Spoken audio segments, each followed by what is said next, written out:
2023 is now in session. The first order of business is to approve the minutes from the March 30th, 2023 meeting. Is there a motion to approve the minutes? So moved. Is there a second?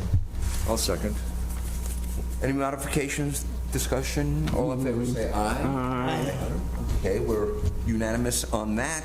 The next order of business is to adopt the resolutions from the March 30th, 2023 meeting. There are two resolutions, B1328M1, E23-01. Is there a motion to adopt the resolutions? So moved. I second. Okay, is there any modifications, discussion? All those in favor say aye. Aye. I hear that's unanimous. Resolutions are officially adopted. The way we work it here is that the board will now conduct the public hearings on today's agenda. First, the applicant or the applicant's representative will state the reasons for the requested variance and present any material or documentation which is to be considered regarding the proposal. Next, persons wishing to speak in favor of the proposal will be given the opportunity to address the board. Then persons who wish to speak in opposition will be allowed to address the board. Finally, the applicant or a representative will be given the option to make any closing arguments or comments to the board. Following the public hearing this afternoon, the board may make a decision on each application heard. The board may also decide to hold its decision until the next public hearing. If the hearing is closed, no additional information will be allowed into the record except for information that the board may request. That information will be available for public review at the zoning office in City Hall Commons. Staff will now introduce the application for today. Okay, our first application and our only application is V-23-07, an area variance request to waive required yards and lot coverage at 1219 to 1221, 1225 to 1227, 1231, 1237, and 1301.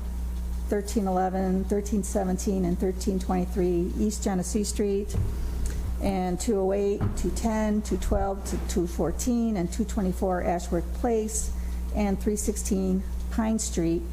A request for demolition to facilitate new construction to establish a 5-story apartment building with 286 dwelling units and 150 on-site accessory parking spaces. Property owned by Northside Genesee Associates LLC, Matthew and Margie Gant, and the Greater Syracuse Property Development Corporation. The applicant is Northside Genesee Associates LLC. The zoning districts are residential Class B and residential Class C. So mine, over here it says 145 parking. Yeah, there was a typo. If you look at your staff report, it's 150. Okay, just want to make sure. That's the previous project was 145 maybe? It's changed. Yeah. And what's the new number? 150. 150, okay. Sir. Good afternoon, thank you. Brian Bouchard with CHA Consulting. We're the project engineer working on behalf of the developer for this project. Chris Geiger and Chris Brookshire are also with me from Northside Genesee Associates LLC, who's the developer and applicant for the project. So this is a proposed apartment project. Chris and his development team have also completed various developments in the area. So 505 Walnut is directly across the street, which they developed, which is an apartment project, contains Peaks Coffee. They also have the Sylvester building, which is on the corner of Krause and Fayette. That was a renovation project into apartments, and also now has like the Berry Acorn and Strong Hearts restaurants in it as well. And they also currently own the majority of the individual parcels that are directly across the street from 505 Walnut on the north side, which is our project site today. As you're aware, we did attend the Planning Commission meeting, their last meeting, and they granted the approval, including various waivers from certain zoning requirements needed for the project. Those waivers were under their authority, and there are specific variances that are under the BZA's authority that are the subject of the application today.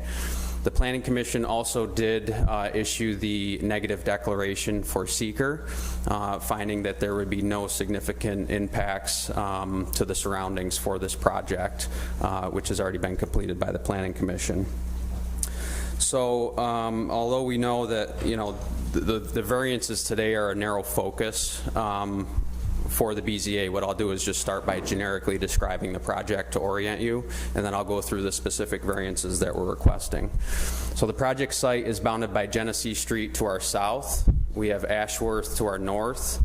We have Walnut to the west, and then we have Pine Street to the east, which is a site plan that you can see before you. The project site consists of 13 existing parcels, and those parcels will be combined under a re-subdivision application for one contiguous lot for the development. Existing site is split between two different zoning districts. So there's residential Class B portions and there's residential Class C portions. Each district obviously has its own regulations, and for example, the Planning Commission did grant waivers for setbacks and structural coverage within the residential Class C portions of this project, but it's the BZA's jurisdiction and authority to grant those same waivers for the portions of the building that exist within the residential Class B. So the Planning Commission has already granted their waivers, and our application here is for setbacks and coverage related to the residential Class B district.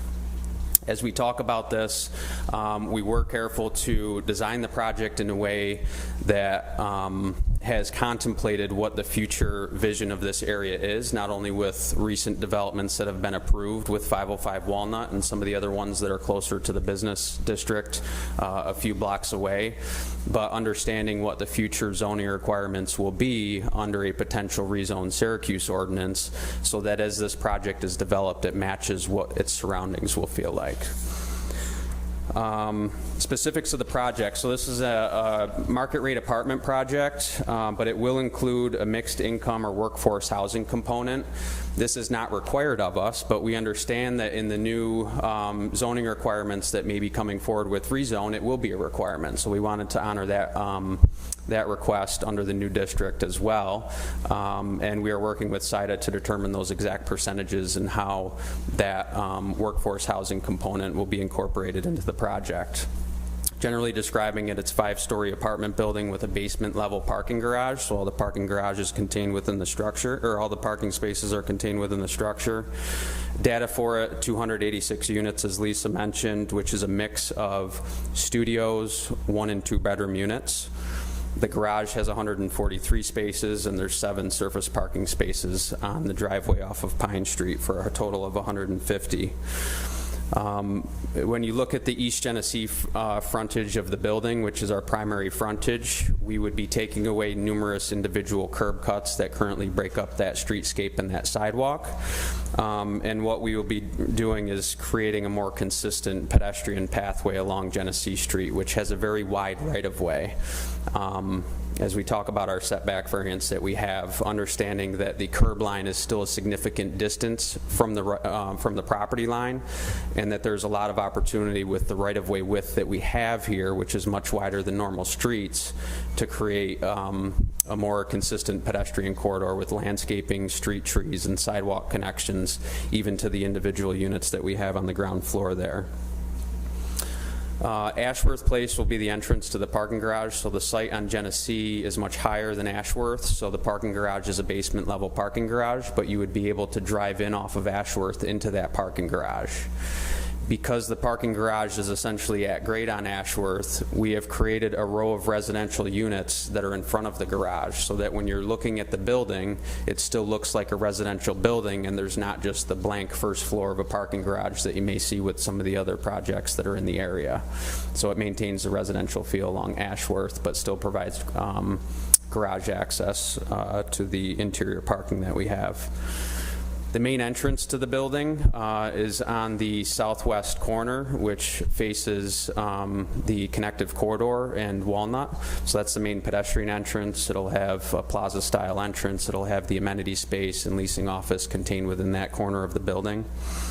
And then you can notice too that as we look at the streetscape and developing that streetscape, some of the images that we provided in your packet show that this building has changed to break up that facade into individual components, which are broken up by exterior courtyards. So you essentially have the building masses that are broken up by these large open courtyards that face the street along Genesee Street.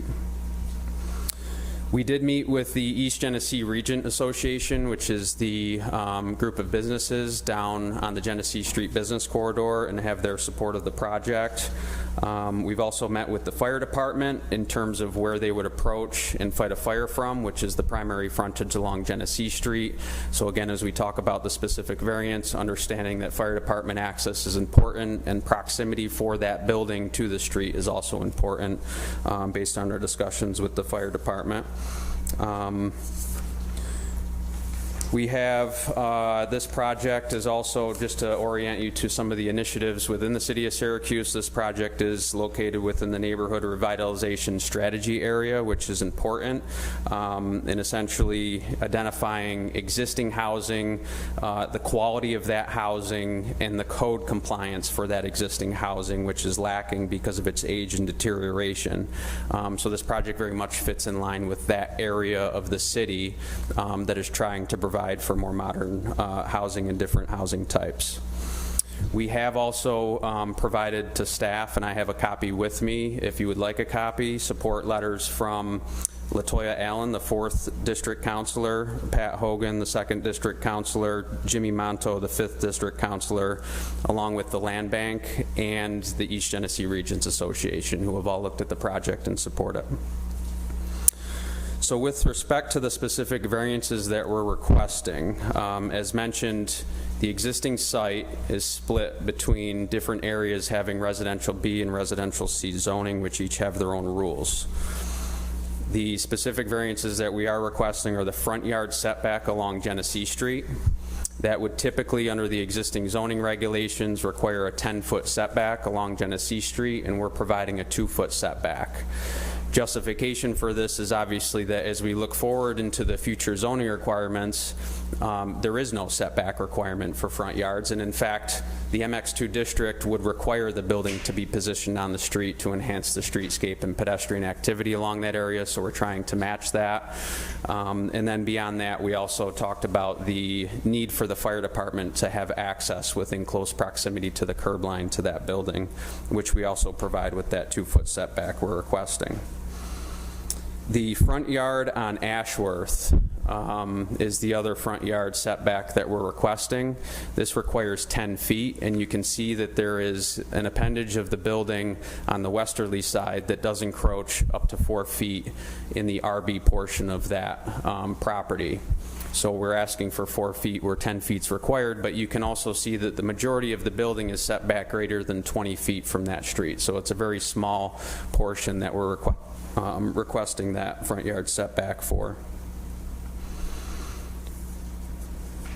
The third variance is the structural coverage. So again, one could look at this project as a whole project and what its coverage is, but we have had to essentially break the building into sections. The Planning Commission has already approved the structural coverage allotment in the RC portion, and our request to the BZA is to allow for an increase in structural coverage within the RB portion of the site.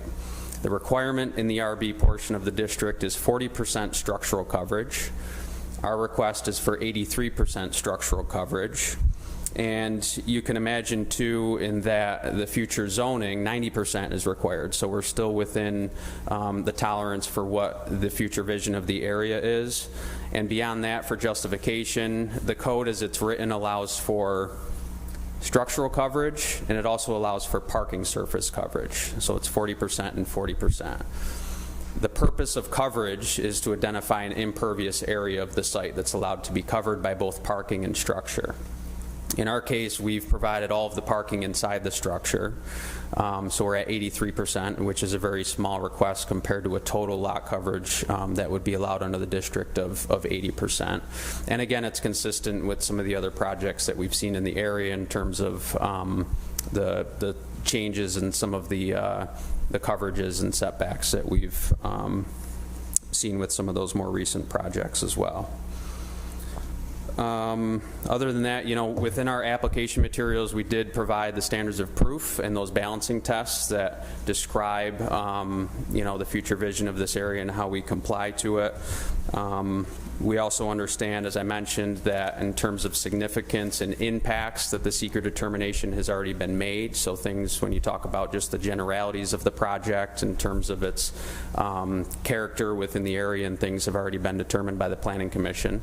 So our specific requests are for those front yard setbacks and the structural coverage within the RB portions of this district. So with that, I can answer any questions that you might have. I'm almost positive you answered this question in a previous hearing. I just want to make sure this is the same place. This is not positioned as as student housing. Right? That is correct. It is market rate with a certain percentage that will be affordable designated units, workforce housing. And this goes along with sort of what has happened in the area and saturation with student housing. Some of them have 4, 5, 6 bedroom style units, which are really not catering to a 6-person family, right? So these are, the majority of them are 1 and studio units, and then just less than half is 2 units. But we don't have any 3, 4, or 5 bedroom units. So this is very much marketed toward the general public. With that said, we're close to the connective corridor, so you can envision people that are trying to work up on University Hill, whether it's hospitals, people that work down along Genesee Street, or students. So we're not going to cater to any specific demographic, but it's available for rent to anybody. So on the affordable units, I think I read that somebody was saying you hadn't done that. So now this is a new development that you are offering affordable units? So we're not required to. It will be a requirement under Rezone Syracuse, but we have committed to providing a certain percentage of workforce housing in the project. What's the difference in rent percentage-wise between an affordable unit and a market rate unit?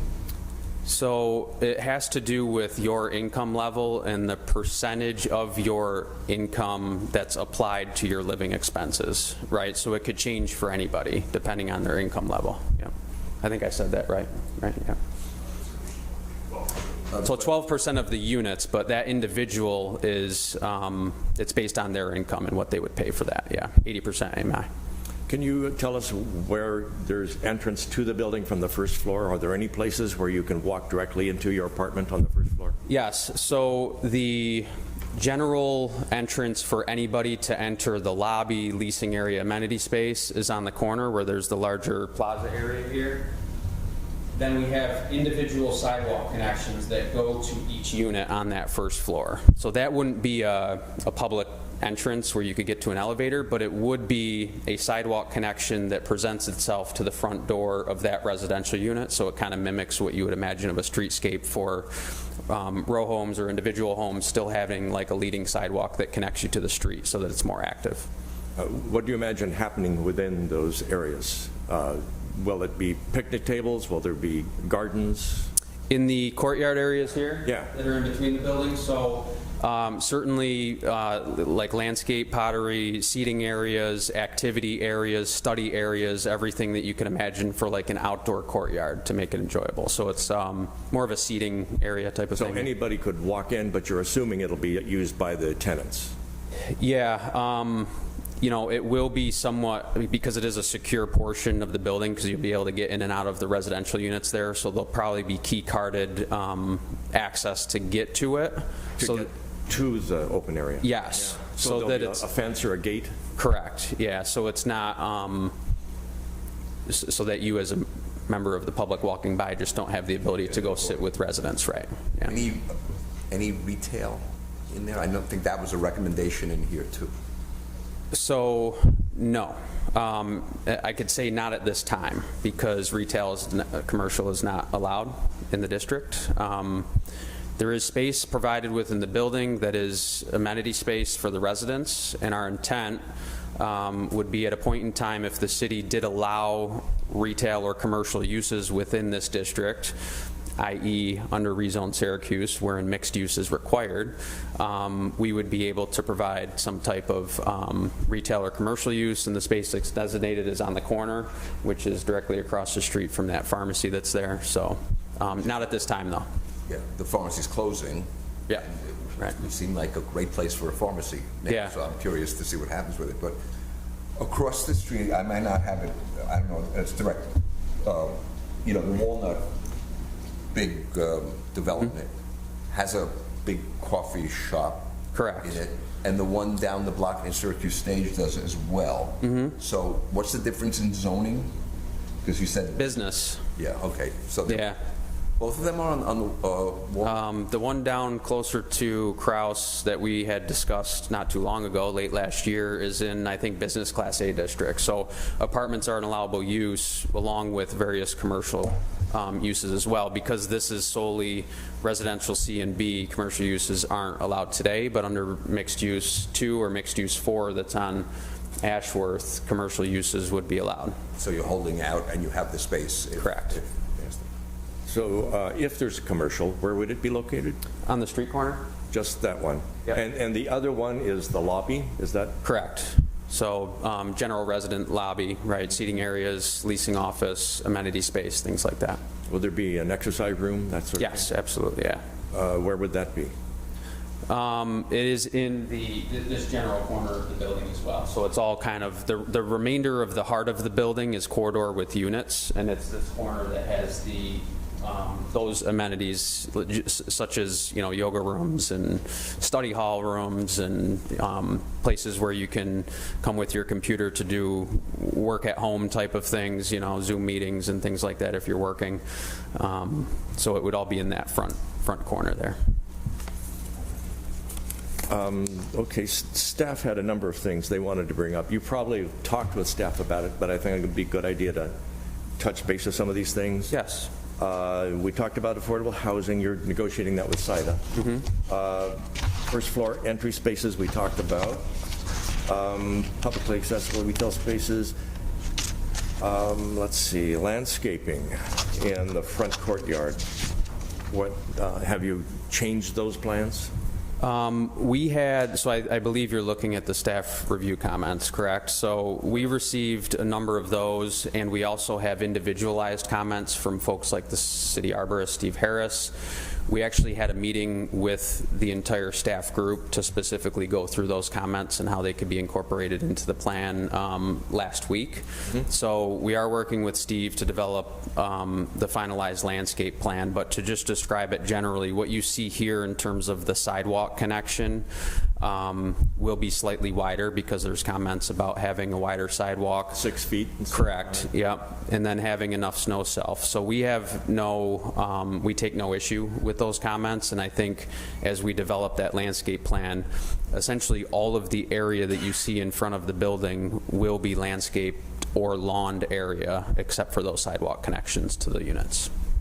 And she goes into quite a bit of detail here about picking up the details of the buildings across the street to incorporate those. Have you talked about that? Yes. So we did provide a couple extra images, and part of it was that we didn't have graphical representations of the Ashworth side of the building, but again, describing that we have covered up the garage and provided ground level residential units that do also walk out onto the street there. And we've provided those images to So this is the Genesee facing street, and this would be the Ashworth facing street. So you can see how it's more developed than the two-dimensional, but to show some of the character of how the different building massing is broken down by architectural accents and how there's depth and projections to make it break up compared to a longer facade. The top of the building here also steps back a full story, where there will be a rooftop amenity area for those residents on the upper floor, but also for screening of mechanical equipment. So there's a step in the building that exists on that backside as well to reduce the height facing Ashworth. How about the width of the driveway?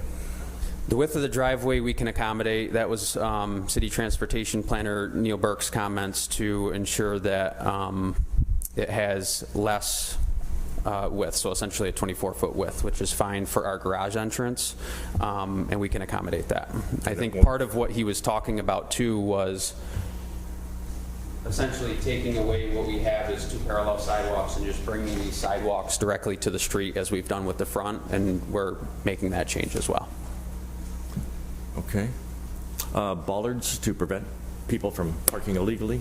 Yeah, that was, I think, his comment was that this leading sidewalk that's sort of on the private property is wide enough where you could just pull in there and try and unload a U-Haul or maybe park your van or something there. So by taking that away and having the smaller sidewalks go to the existing sidewalk, those bollards really wouldn't be needed because there wouldn't be sort of a paved pathway to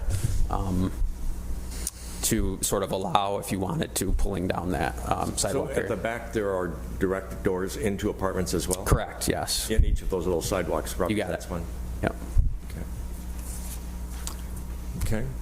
Other questions? Cameron, any questions? Did you want to go through the environmental impact statement about this at some point? Already did? Yep. Okay. I just wondered why we got a copy. That's for Salina Street. Thank you for getting, that's right. Okay. Oh, that's for something else. Oh, All right. okay. Okay, no other questions? No. Thank you. Thank you much. Oh, that's okay. Anybody here wish to speak in favor of the proposal? Anybody here wish to speak against the proposal? Hearing none, we will take this under consideration right after we look at new business, right? Oh, so that's, okay, this is the house, just along the street.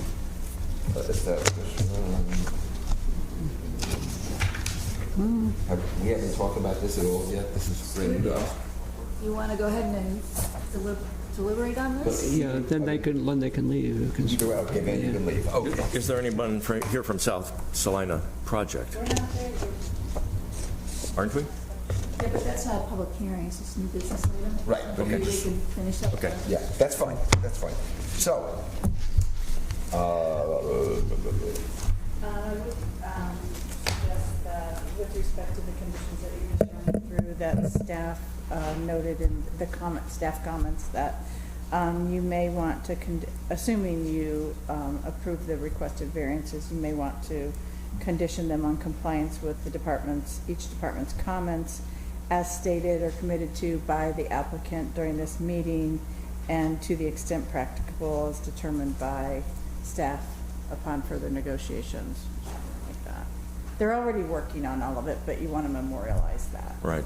In your Well, motion. and that's why I brought it up here, too. Oh, okay. okay, so,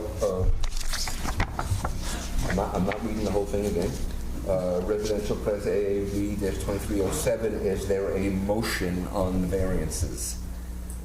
Oh, I'll make a motion to approve. I need the standards. Page 6. Is there a second? Is Karen, what is it? Second? Yes. Okay. We have a second. Is there any discussion? I need, Well, yes, I would like your rationale on this. Yeah. Have you found this? no, I've not. Page 6, is that what you? I got it on page 6, yeah. And that's- Okay. Next to the colored map thing here.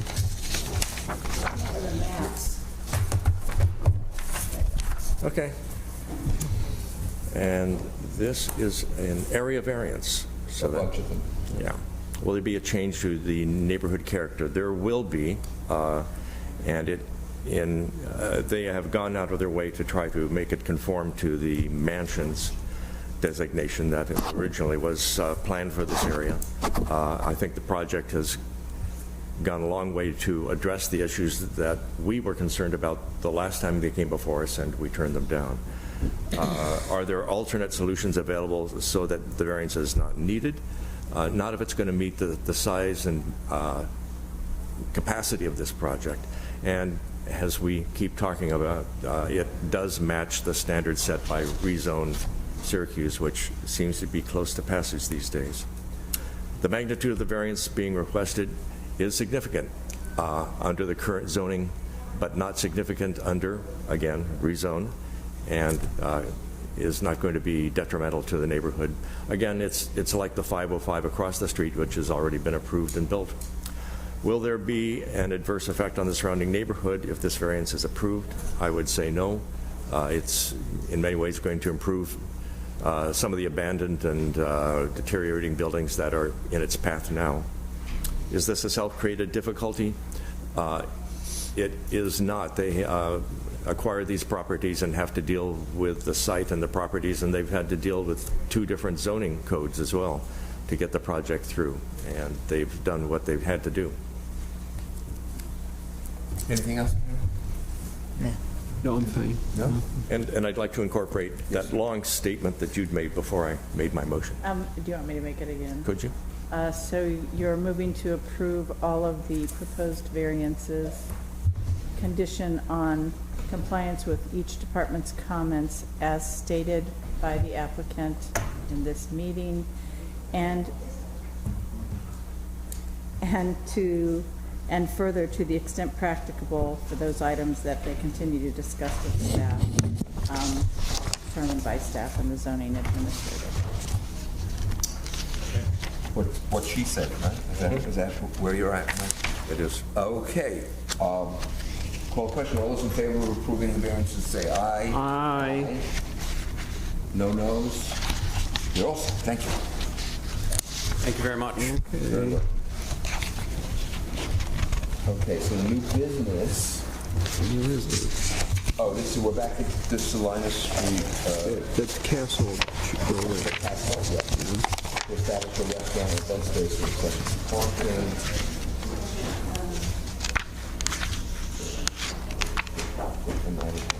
Is this different? I missed this, I didn't.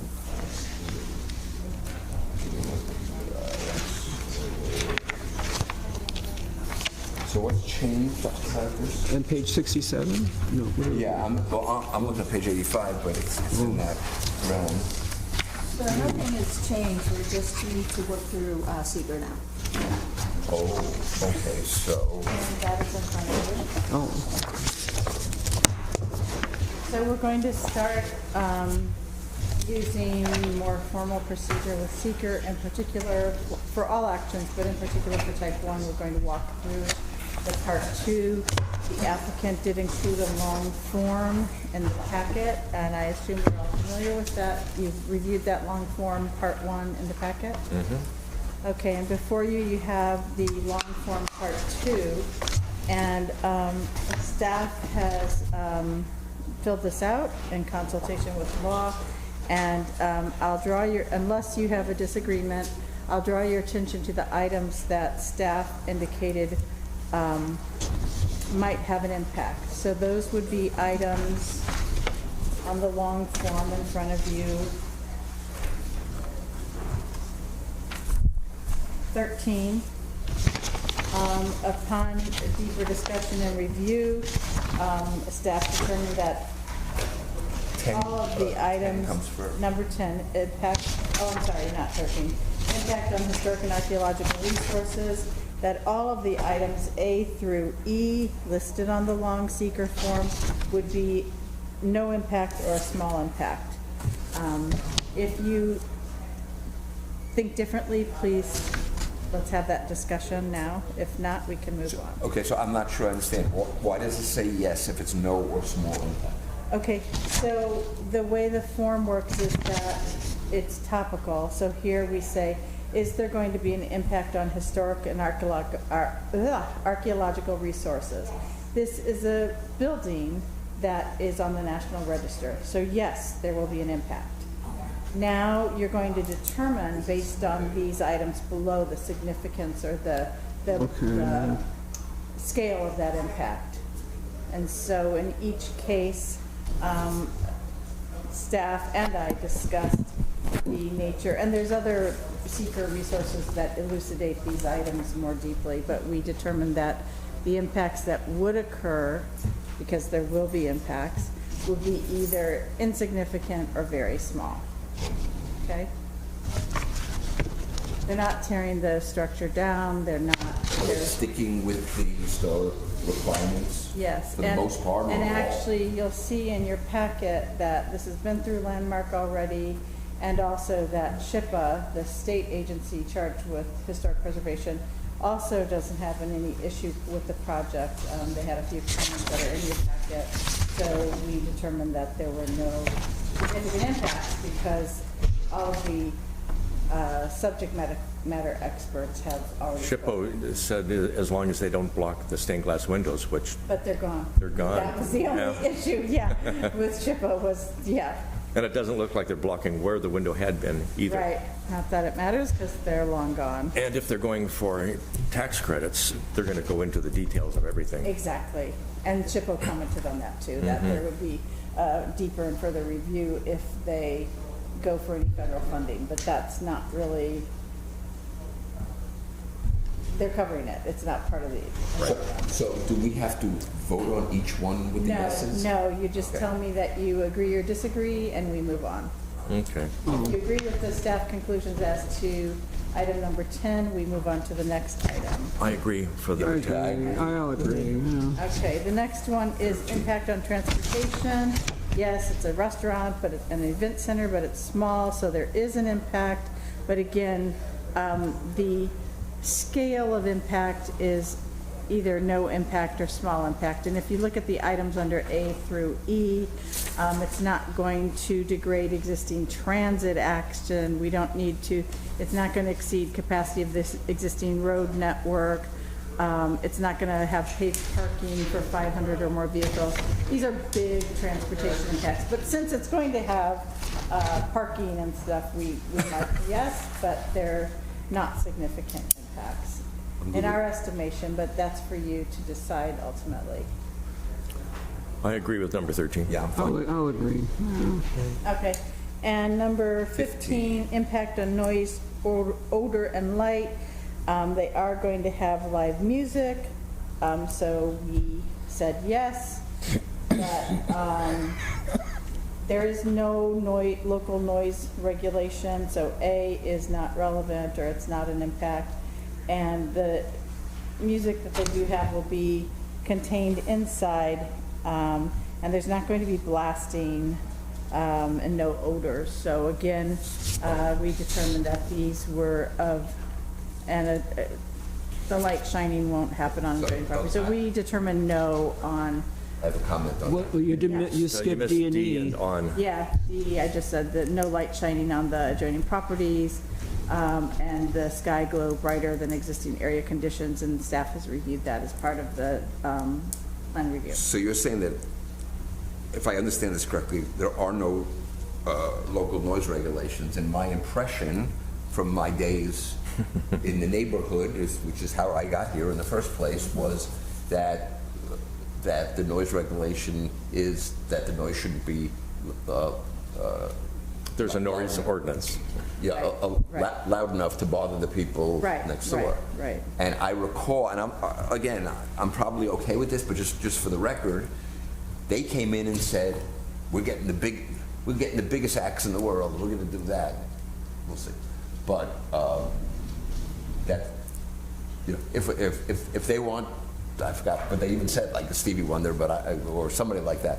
So it could be a major thing Right. if we Right. believe that. And your question is? Well, I'm just saying. I think the way you that have to there will be look noise at it, from this place. there will be, but do you believe it's going to be at such a level and at such a frequency that it's going to impact surrounding neighborhoods? Or It won't be, yeah, it won't be more, it's Not not gonna do a gonna, good job And, it's not closing a the doors and stuff. venue Yeah. that's going to be open all night long or anything like that. So, but that's for you to determine, not for me to advocate for you to. I doubt if it's gonna be every night, Just one. every There night. will be all- an all month impact, but I long, think yeah. it'll be a small impact. So no impact to small impact. No. And that's why we marked yes, because there will be an impact. Yeah? It's your job to determine the extent of the impact. Now, what happened with D and E on that? What about it? D and E is not checked. D and E is not checked. Sorry, they should also be no or small. Okay. So the next one is 17. What if it turns out there isn't? If we improve this as not to moderate, what if there is a significant impact. I think the way you need to look at that is that for seeker, they're looking for a big, like one of the categories under noise is blasting. It's looking for large ongoing impacts. If they do have an impact that's impacting the neighbors, then they can make regular complaints to the police or about the noise. And it's something the city will have to monitor, but seeker would require that they prepare an environmental impact statement just for the noise, and I'm not sure that it could come out with a result that would address a future problem if it existed. Does that make sense? Yeah, could it be rescinded? Rescinded. Approval? Not the seeker, but, Well, in other words, if they were noisier, Yes. well, then they would get in trouble with the yeah, local and I authorities. think the approvals, that, this is just a discussion item and we're doing the seeker, that the approvals can be, there can be conditions placed on the approval that regulate the noise at that more local level. Yeah. So. And you say specifically this dB level at this distance from the building? You can, I mean, that's, If we knew. are there? Yeah. No, this is just seeker at this point. Okay, so when they get to the approval process by the boards, then those conditions can. Oh, we didn't approve this yet? So- Is this new business? Yeah, you said this. So they're gonna been be, approved? yeah, Oh. but they got adopted. Oh, so you have to adopt it, so. Mm-hmm. Have they ever modified when their adoption phase? Like their resolution, they add? I thought you saying that. Yeah, I'm sorry, I'm new, so. Well, no, it hasn't been formally adopted yet. Oh, because well. We voted on it, but it has not been adopted. Right, because you Right, bring it yeah, back right, to yeah, a right, right. later meeting. Yeah, right. And we could amend it before adopting it?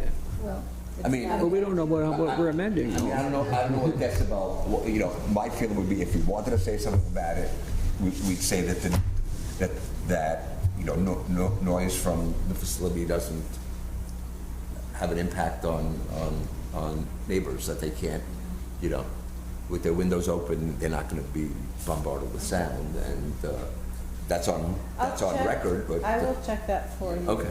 I think it's probably, at this scale that we're talking about, is probably better addressed through your approval process than through seeker, because it's not the kind of impact. Yeah, I wouldn't. It's, for seeker, it's a small impact, if any. But I will check for you whether you can deliberate further at the time you're going to approve the resolution and add something. Just come up further. with some verbiage that says, Well, we have approved it but not adopted You it. haven't adopted it yet, Yeah, so it's not officially adopted. approved. And we can't adopt it today because we don't have the right people here? no, you could adopt it today. Oh, we could. oh, but we didn't because we're talking about this. Yeah, why did, Because we needed to complete the seeker lead agency process. see. Oh, I thought you told me that they would adopt it later. They adopt So who did we need to adopt it? Yeah. it today. Oh, they would? Okay, so you have to make a decision about that because you have, Okay. I mean, I think the noise issue is something that's always of a concern with a property like this. Normally, it's considered an enforcement issue. Yeah. And I don't forget remember those are, I asked them, will it be so loud that neighbors will hear? And she'll say, and the response was, it's going to be so good, you should be there. Yeah. I guess you have to compare it to, I guess, you know, in the context, and this isn't legal related, but a context to think about it. It's not like a concert in an outdoor arena or in Denver Land Pepsi Center, so the On Center here. Even if they bring Stevie Wonder, it's only so loud they can make it inside before the people's ears start bleeding, right? It's not a gigantic thing. That often doesn't stop them. So, well, And you could open a window or two, and that would make a big difference. Yeah, I mean, I could hear dome concerts, at least from my old house, maybe from my new house, but How do we deal I with think you this? have to decide for yourselves whether you think it can be handled through our regular enforcement process, or whether you think that this issue, as it's been brought up, rises to the level of requiring an environmental impact statement, Yeah. because that's what we're looking at right now. I would not put it in seeker, but I'm asking, is it really possible to make an amendment to what we voted on already before we adopt it? I cannot answer that at this meeting because I don't know, and I don't want to We'll guess. adopt it next time. not this time. Or do we want to adopt it without saying anything I about think it's noise? better That's just, what I was saying, yeah, I like, think let you it have go. to decide, do you want to rise it to the level of having a positive declaration in seeker? Or do you feel like, as a board who lives in this community and you're appointed to do this job, that you can rely on our regular enforcement processes to deal with any impact that does happen? I mean, you already deliberated and voted on it last meeting. Yeah, so they vote. I would leave it be. yeah, because we're making a mountain out of it. There is a noise ordinance, and if it's too loud, the police will come and say, tearing it down. Yeah. I didn't bring it up to hold it. I was curious. Yeah, right. Curiosity. Okay, good. All But right. that's what the secret process is for, Yeah, right. though, to, in this case, we're distinguishing between an impact that rises to that level and an impact that can be handled on a local level that we have the tools to take care of. And I think for type 1 action, that your deliberations and thoughtfulness are really important. So if you're satisfied with the staff conclusions for item number 15, we can move forward. Okay. Community plan. Last item is item 17 and item 18. These are both relating to consistency with the community plan and consistency with community character. Yes, this is going to change things a little bit. It's going to become a restaurant and an event center. But again, on both of these items, staff concluded that the impact would be small or non-existent. I mean, I would say it complements the neighborhood, helps it improve. Well, for C, for instance, the plan had been for a mansions district, and this is not mansions. So in that way, it is departing, but I would say it's a small departure. So if you're satisfied with that, we can move on. And same for 18. Again, there will be an impact. It is changing something in the community character, but does it rise to the level of a positive declaration and requesting an environmental impact Again, I statement? think it builds character. It doesn't obstruct the character of the neighborhood, hopefully. Anybody? Okay, we're good. I'm okay with it. Okay, All so, right, because you do not believe that there will be any moderate to large impacts, I recommend that you vote to issue a negative declaration under seeker and complete Part 3 of the EAF accordingly. You will receive a separate resolution with your seeker determination in it. so we need a resolution. We need a motion. Yes. Is there a motion? I'll make a motion to approve And I'll second. negative declaration. Discussion? All those in favor say aye. Aye. Aye. Okay, I don't think we have anything on the agenda for next meeting. Now we need to adopt the resolution. Okay. Resolutions are for what? So this is, let me just get it right. One at a time. Oh, No, use fit. No, this is for Are we at B-2304. Is there a motion to approve Oh. is that right? Adopt the resolution? That's what it is. Is there a motion to adopt the resolution? I'll make a motion to adopt the resolution. And I'll second. Okay, all those in favor say aye. Aye. Okay. And Is there- motion to adjourn. So moved. A second. I think I'll second. Karen seconds, all those in favor say aye. Aye.